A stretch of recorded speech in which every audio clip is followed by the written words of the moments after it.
kind of just wing this, so bear with me. Today I want to talk to you about cosmic consciousness. Cosmic consciousness was probably first introduced by Richard Buke in 1905 by a book of the same name he wrote. What he noticed is in advanced spiritual seekers, spiritually advanced people, they exhibited what he called the duplex personality, two intelligences operating within them at the same time. The normal individual personality that we all have, but also what he called cosmic consciousness, a vaster, all-knowing, unified consciousness. The reason I'm talking about this is in the last video, if you remember, we talked about the cities. The S-I-D-D-H-I-S, not city, S-C-I-T-T-I-E-S. The cities are those paranormal powers that awaken as you become less, as you spiritually progress. These powers and experiences, life lining up, happens far more often. These imply an all-knowing, all-powerful intelligence. Cosmic consciousness is what they imply, God, if you will.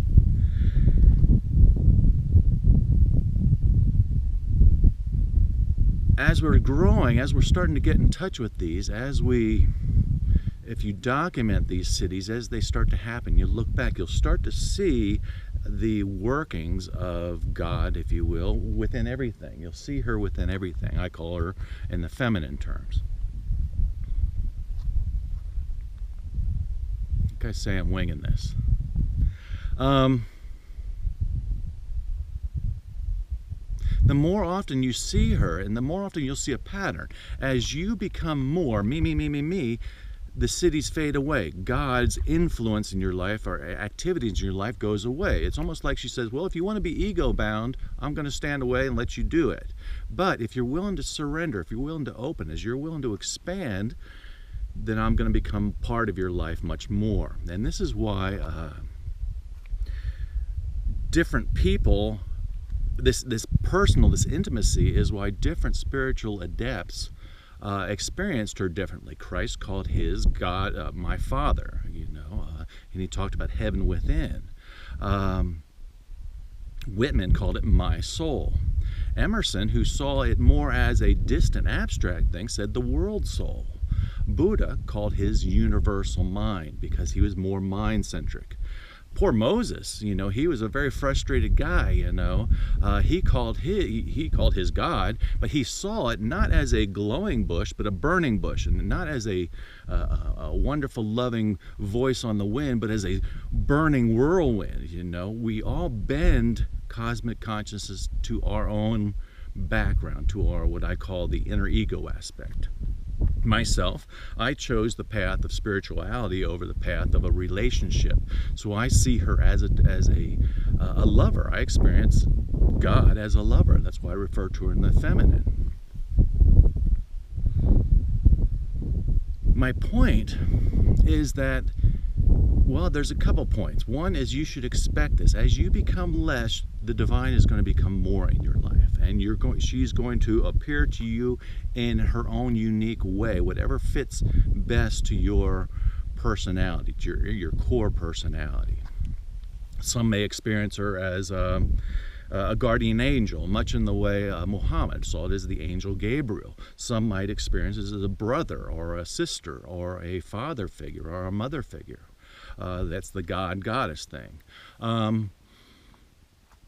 But don't be hung up on how she appears to you, as she appears to you. Just allow it to happen and understand that she's doing this in a way that naturally feels closest to you, that feels most intimate to you, that you're most comfortable with.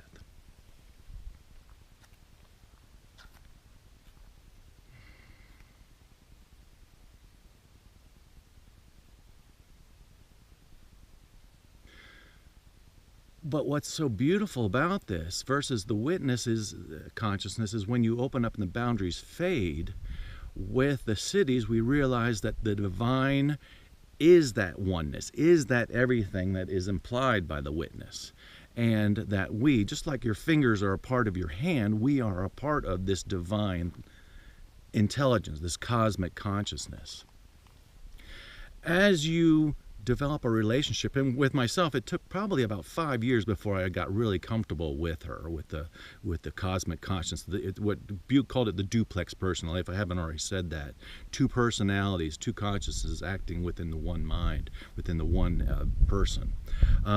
It took me about 5 years to get comfortable with that, and many people don't. I mean, some people, it's very, the David Koresh's would be, they take on a messiah complex because they're not comfortable with it. They haven't integrated it yet.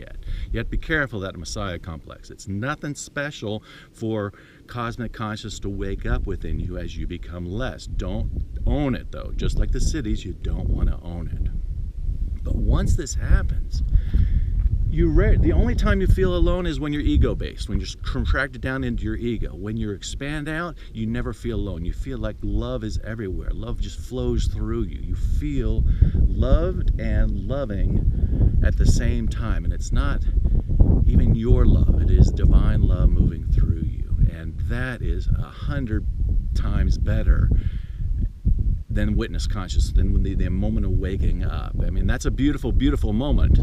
But it's certainly not the end, and I stress this approach. That's why, mystical oneness, that's why what I teach here, it's a fading approach. You take it step by step, and you're constantly weakening the ego, constantly weakening the sense of self, and so as that ego weakens, the divine becomes more.